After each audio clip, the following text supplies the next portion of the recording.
Assalamualaikum warahmatullahi wabarakatuh. Good morning everyone and welcome to my presentation. First of all, let me thank you all for coming here today. And let me start by saying just a few words about my own background.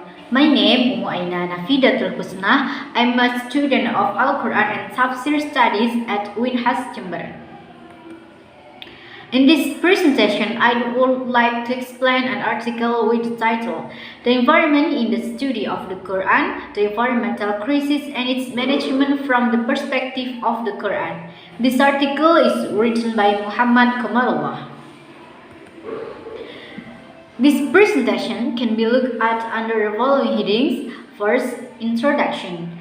Second, Literature Review. Third, Research Methods. Fourth, Discussion. And the last, Conclusion. Now, I'll begin or start by explaining the introduction part. Environmental problems like here are not belong to us all, but locally and globally, it is also our common concern that Indonesia is the third most polluted country in the world after America and Europe. It is so easy for us to sacrifice the welfare of the environment to other needs for the sake of temporary interest and gains. Seeing these facts, the idea arises of how an environmental crisis that occurred became a reference for assessing and correcting aspects of the Quran. Therefore, the writer wants to describe the current environmental crisis and the solution of the Quran to deal with or at least minimize the damage from the perspective of the Quran. The methods used in this research literature study with descriptive qualitative method.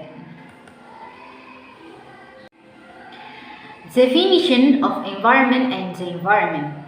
Regarding the meaning of the environment itself, the term environment as a short expression of the environment is also often used by other meaningful terms such as the world, the universe, planet Earth, and others. The term environment can mean alberu, which is closely synonymous with alberu. Alberu termed the value of benefits, while alberu can be interpreted as the environment in terms of virtue with good environment. Environmental crisis. Among the environmental crises caused by human hands are the following. E. Global warming. Radical depletion of the ozone layer has the potential to cause the ozone layer to be torn apart. The ozone layer is a layer that is able to absorb and block the most radical solar radiation, namely ultraviolet light. Ultraviolet rays are rays that are very dangerous for the inhabitants of the earth. The phenomenon of global warming is marked, among others, by the tearing of the ozone layer. Ecologically, the causes of global warming include the concentration or buildup of carbon dioxide, methane, nitrate, ozone, and sea species. Technically, to minimize global warming is to save energy, eliminate CO score emissions, nitrates, methane, and CVCS. B.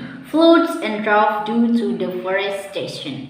Ecologically, flooding is a natural event in the form of a rapid increase in water debit, so that it overflows from the trough and temporarily inundates the surrounding area.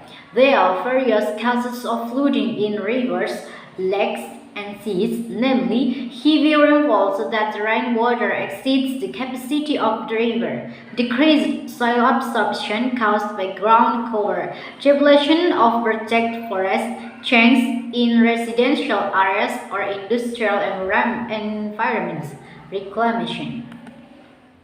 C. Energy crisis problem. Globally, natural resources, or SDE, can be grouped into two types, namely renewable natural resource and non-renewable natural resource. Renewable natural resources are natural resources that are not used up and have the ability to recover after being used, while non-renewable natural resources are natural resources that are used up and do not have the ability to recover after being used. Excessive and uncontrolled Use of non-renewable natural resources can trigger an energy crisis. Environmentally friendly for Islam for the perspective of the Quran. E. God the creator and owner of all that is need. The word Al-Alamin, which connotes the whole species, is 46th word. The phrase that shows that Allah is Lord of the world of Al-Alamin contains 41 words that serve as a benchmark for existing thought. Based on this data, that the word Rabbul Alamin is entirely used to connote the Lord of the entire universe, or in other words, the Lord of all species but in the heavens and on earth. P. Humans as Khalifa of Allah on earth. Quran Surah Al-Baqarah verse 30, meaning, remember when your Lord said to the angels that, indeed I will make a caliph on earth. The angel said, will you want to destroy the environment and often shed blood? Yet we always praise you and sanctify you. God said, verily I know better what you don't know. The main idea of this verse states that humans as caliph on earth are to be functional mandates of Allah, because humans are the ones who deserve to carry out this mandate. Environmental damage by human hands. Various damage that occur on Earth and in outer space are the result of human actions, while disasters that occur are the result of damage done by humans themselves. As has been mentioned in the Al-Quran Surah Ar-Rum, verse 41, which means it has been seen that damage of land and at sea is caused by human action, so that Allah may feel for them some of the consequence of their actions, so that they return to the right path. Environmental preservation from the perspective of the Quran.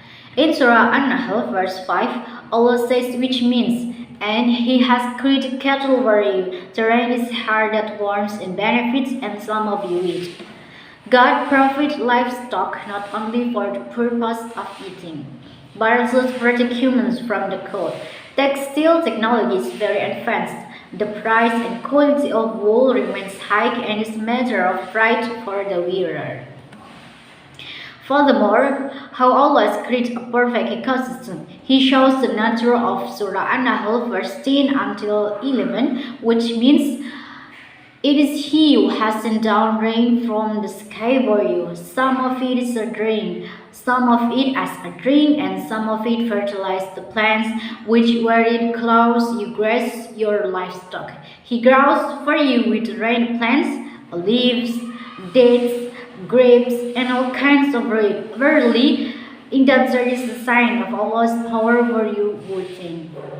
Likewise, in Surah An-Nahl verse 14 until 15, Allah says, which means, and it is Allah who has subdued the sea for you, so that you may eat fresh meat from it, and you take out from the sea the ornaments you wear, and you see the ark, sail on it, and that you may give thanks. And He plants the mountains in the earth, so that the earth will not shake with you. He created rivers and roads, so that you may be guided.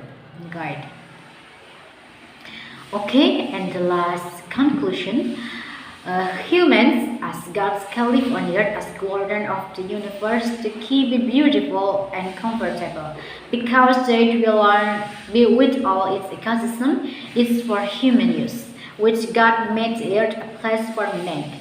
Therefore, the Quran emphasizes humans always preserve nature, so that the sustainability of the earth as a place for humans to life will always be maintained and sustainable, so that natural disaster will never again occur on this earth. Okay, thanks for watching my presentation. See you next time.